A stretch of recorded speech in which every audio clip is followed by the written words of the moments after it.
If he is coming to you with his money problems, he does not like you. I know, I'm sorry, but it's the truth. Sit down, let me explain. I know this sounds harsh and do not argue with me yet. But men do not process financial stress the same way women process emotional stress. For men, money equals identity, competence, masculinity, status, safety, and worth, all wrapped in one. So when a man is struggling financially, it doesn't feel like, oh, I'm going through something. To him, it feels like I'm failing as a man. And that distinction is crucial. I'm going to break it down into 3 parts. The reason why men usually do not tell women that they like about their money problems. Number 1, men compartmentalize. Men are wired to separate roles. Family equals unconditional support. Male friends equals venting, problem solving. Romantic partner equals women he wants to impress, protect, and provide for. When a man likes you, you're not his therapist, you're not his financial advisor, you're not his emotional dumping ground. When he likes you, you're the place he wants to feel successful with, not exposed. Number 2, men fear losing polarity. Men intuitively understand if she sees me struggling financially, she may stop seeing me as capable. Whether women consciously admit this or not, men feel it in their nervous system. It's the same principle when you are a desperate woman for love, for attention, for validation. You might not admit that out loud, but man can smell that energy. So boom, since he intuitively understands if she sees me struggling financially, she's gonna stop seeing me as capable. All right, boom. Once he processes that to him translates as when you stop seeing him as capable, in your eyes, you're gonna start losing respect. In his eyes, you're gonna start losing respect for him. So if you start losing respect for him, that equals he is not gonna feel loved, because men feel love is by you respecting them.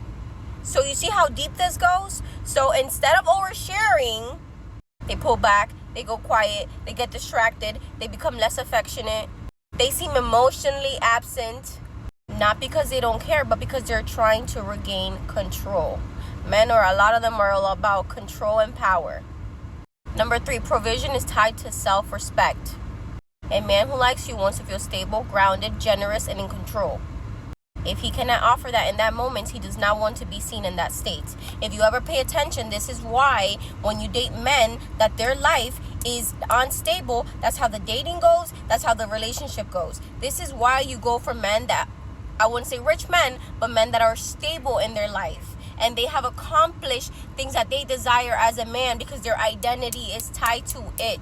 And he gonna take you through that if you stick around accepting him when he's at the bottom of the barrel. Because in his brain, he's like, he will make you pay for it, because in his brain, he's like, why are you with me? Why are you with me? You don't have enough self-love? Or you don't have no type of standards for yourself that you're with me?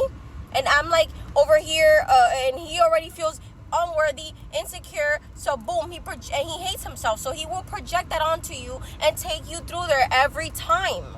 You do not date broke and dusty men. You will pay for it every single time.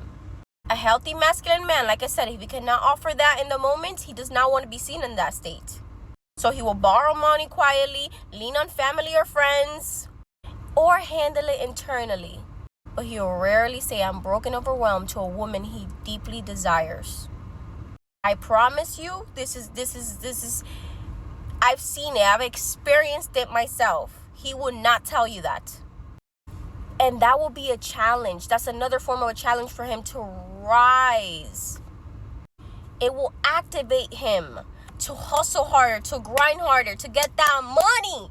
I need that money. I need that chicken for my baby, for us. I want this girl. She ain't going nowhere. I'm going to figure it out. That's the attitude he need to have. And this is where women get it twisted.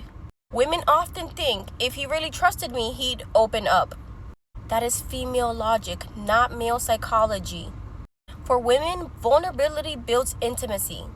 For men, competence builds intimacy. So when he doesn't tell you, it's often not distance, it's self-preservation. But here's the important distinction. There's a difference between a man who is temporarily handling business versus a man who's chronically unstable and using space as avoidance. The healthy version, he pulls back briefly. He does not emotionally dump on you. He comes back more grounded and his actions stabilize again. The unhealthy version, long-term emotional withdrawal, no reassurance, no leadership, no plan. And you're left confused and anxious. The second one is not masculine processing, it's avoidant behavior. And it's funny because the avoidant behavior is him avoiding himself, not you. He has to conquer himself and he's avoiding that. You just happen to be there in the picture while he's dealing with that. And you have to ask yourself, okay, why am I attracting this type of caliber of man? Okay, this is when we pull back and look at, okay, why are we attracting this? Excuse me? Whatever energy I have that is attracting this, let's kill it, please. A woman in her feminine does not chase clarity. When a man pulls back, she observes. Does his behavior stabilize over time? Does he return with structured leadership? Or does he stay inconsistent? You do not need his confessions, you need his consistency. The bottom line is this: men do not share their money problems with women they like and desire, because they don't want to feel small in front of the woman that they like and desire. That does not make them evil, it makes them male. But remember, your power lies in that you still get to decide. Does this dynamic feel safe for my nervous system? And that is the part women are finally waking up to. This is Feminine Discernment, and I teach it deeply inside the Feminine Reset and in the Provider Magnet. I hope this video helped. I hope it gave you clarity. Bye!